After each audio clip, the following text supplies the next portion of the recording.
കോഴിക്കോട് ഞാൻ സ്കൂളുകളിലൊക്കെ പഠിച്ചപ്പം അങ്ങനത്തെ ഒരു ഫാസിനേഷൻ അധികം വന്നിട്ടില്ല. കാരണം എല്ലാവരും കോഴിക്കോട് അറിയുന്നതാണ്. ജി ടെക്കിൻ്റെ ഓണറിൻ്റെ മകനാണ്. പിന്നെ അത് കഴിഞ്ഞ് പിന്നെ കോളേജിലേക്ക് പോകുമ്പോഴാണ് ശരിക്കും പറഞ്ഞാൽ അതിൻ്റെ ഒരു ഫാസിനേഷൻ കുറേ ഞാൻ ആൾക്കാരുടെ അടുത്ത് കണ്ടത്. അതായത് ഇപ്പം കേരളത്തിൽ തന്നെ പല ഭാഗങ്ങളിലും ആൾക്കാരുണ്ടാവും. പിന്നെ തമിഴ്നാട്, ഞാൻ ചെന്നൈയിലാണ് എൻ്റെ ബിടെക് ഞാൻ പഠിച്ചത്. അപ്പോൾ അവിടെ ചെന്നൈയിൽ തന്നെ നമുക്ക് ഒരുവിധം 20 സെൻറ്റേഴ്സ് ഉണ്ട്.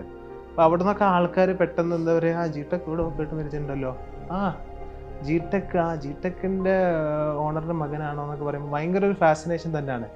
അതൊക്കെ തന്നെയാണ് ശരിക്കും പറഞ്ഞാൽ നമുക്ക് ഇങ്ങനെ ഉള്ളിലൊരു സന്തോഷം വരുത്തുന്ന ഒരു കാര്യം. അതിന് I always appreciate my father for what he has build. കാരണം ഇറ്റ്സ് നോട്ട് ഈസി ഇത്രയും കുറേ സ്ഥലങ്ങളിൽ എത്തിക്കുക എന്ന് പറയുന്നത്. It's not easy at all.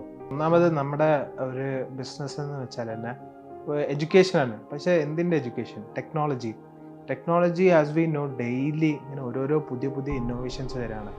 ഇന്നിപ്പോൾ നമുക്കിപ്പോൾ പണ്ട് നമ്മൾ മാനുവലായിട്ട് ചെയ്യുന്ന കാര്യങ്ങളൊക്കെ നമുക്ക് സിസ്റ്റം വഴി ചെയ്യാൻ വേണ്ടി പറ്റും. അതൊക്കെ ഈ ഒരു ടെക്നോളജീൻ്റെ ഒരു എവല്യൂഷൻ കാരണമാണല്ലോ. അപ്പോൾ അതുകൊണ്ട് തന്നെ ഞാനൊരു ബിടെക് ഗ്രാജുവേറ്റ് ആണ്. അപ്പോൾ എനിക്ക് എന്താ പറയുക, ഈ ടെക്നോളജി റിലേറ്റഡ് ആയിട്ടുള്ള എന്തുണ്ടായാലും അത് എനിക്കൊരു പാഷനാണ്.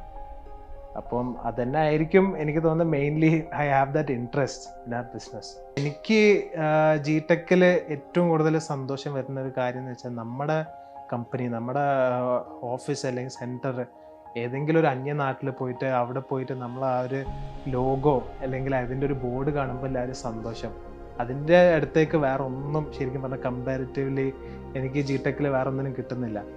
കാരണം വെച്ചാൽ പപ്പൻ്റെ ഒരു മെയിൻ ഒരു ക്യാരക്ടർ എന്ന് വെച്ചാൽ he is mainly targeted in to like expansions.